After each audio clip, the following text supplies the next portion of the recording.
How's it going? It's going, man. How you How's doing? the drive in? It was fun. Thanks for having us over. This is my son Elijah. Hey, Elijah, how you doing, buddy? Good. This is Oscar. Hey, that's Emmett. Elijah. COVID guys. So, are we ready? You got your stuff? I got my guns. Okay. I don't know if we're gonna have enough guns. Here, I'm gonna take that. Set it up on the table.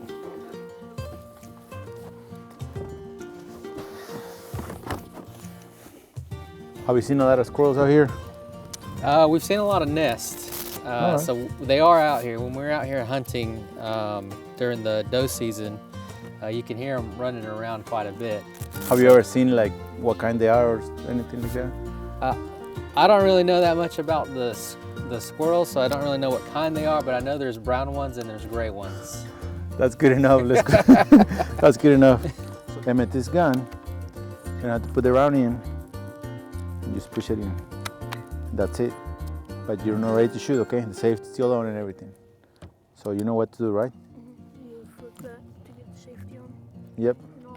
And you pull it off. So right now it's unsafe. Look, nothing's happening. Okay, be careful because this gun is gonna get stuck on the branches and all that stuff. Now we're gonna go ahead and load one. Okay, make sure it's on safety. Okay. And just put it over on your shoulder, barrel up.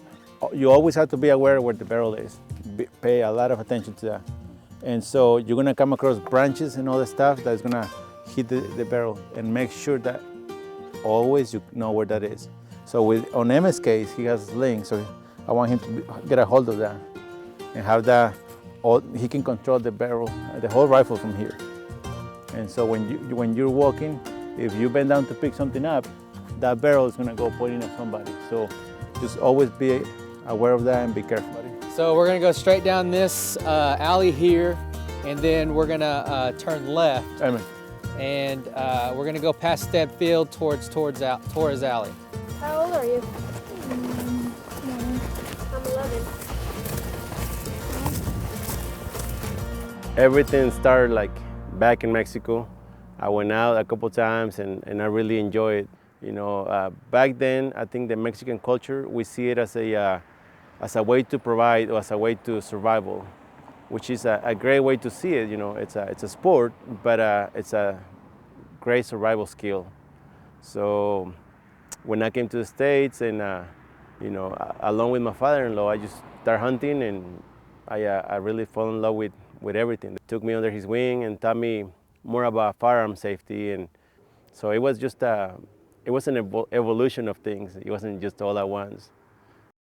Do we want to select somebody that's gonna shoot the first one? Flip a coin. Okay, maybe out of them two. So heads or tails? Heads. Heads, okay. We got tails. Tails, okay. You got it. So if we see a squirrel, what are the steps? What do we need to do?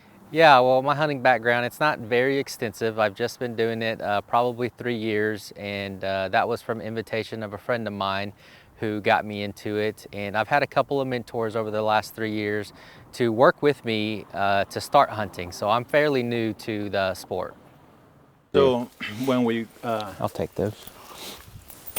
if we see a squirrel, more likely we're gonna chase it until it stops. Okay. And they usually come from a tree, and so we're gonna do on a spotted side. So let's say you will go on one side slowly, and he will stand still on the opposite side. Okay. Just be really careful of shooting the way he's at. That's why we got orange beanies. Mm-hmm. But just try to shoot it while he's stopping. And if you see it on a tree, or if you see it on the ground, just go at it.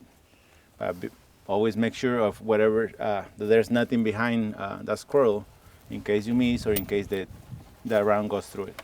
Okay. Okay, so always be aware of what's behind that. This was my first squirrel hunt. It was fun being able to go out with my dad and Oscar and his son, and made a new friendship that day with some new people. Well, I thought the squirrels would be plentiful, and I thought that they would be everywhere, and we'd have no problem finding them. And I found that there was more hunting involved than I thought. Al and I were working together on a project for a few months, and we started talking about hunting and stuff like that. And he said that he's never been hunting, but he wanted to. Little by little, we started putting a hunt together, and a squirrel seems like a really good hunt for me, because it's more interactive. You're not like on a deer hunt. You have to stand still for a long time, sometimes all day, before you even see a deer. But with a squirrel, you can always be moving, and you can move, and they just jump to you, or to run away from you. So it's more dynamic or more interactive. So I like that about a squirrel hunt. Make a little hole, yeah, like that. Put it in. Just like that. And so you go, slow down. Just kind of look, slow down. I think having a hunting mentor is very important, especially if you don't have the background. Number one, because of the safety aspect. So you want to make sure that you're following all safety precautions and protocols. Number two, just someone to show you how it's done, and so that you have a successful hunt. And then also it does take the pressure off, because if you don't know the skills and techniques of that specific hunt, then you're not going to be successful in the hunt, and you're also not going to be learning good practices.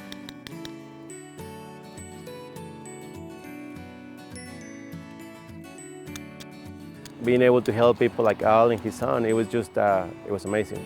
And you see somebody like enjoying something that you do also, like that you enjoy, it's just nice.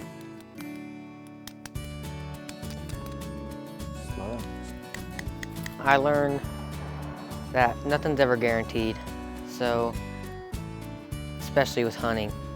So anytime you go out and hunt, you're not guaranteed a deer, a turkey, a squirrel, anything you go out and hunt. Hunting with my son has been a life-changing experience for me, and I think for him as well. I didn't grow up hunting, and so these are experiences that I have not had. And as a father, these are experiences that I want to instill in him. These are skills I want to instill in him. And being able to learn together, we're both going into this new, we're both learning together. And I think it's a great growing opportunity for a father and a son together. I'm sorry we didn't saw anything today. It's just the weather, bad weather. But you guys have fun? Yeah. You have fun? What was it that you guys learned? Walking. Walking, you learned to walk? That's funny. I learned a lot today too. I didn't know what a squirrel nest looked like, and we saw a bunch of them. I think the temperature drop is what really just kept them inside, and we didn't really see a lot today. Yeah, if we would have like a different weather, man, it would have been fun, because there's a lot of squirrels out here. There's a lot of nests. I compare that to the analogy of a restaurant. I have a lot of friends that ask me like, hey, you need to try this restaurant because it's amazing. And that's so true. Every time that we come across something that is good, we want to share that. And I think mentoring it was like that for me. Like just being able to share the passion of hunting with these people. It was just an amazing experience.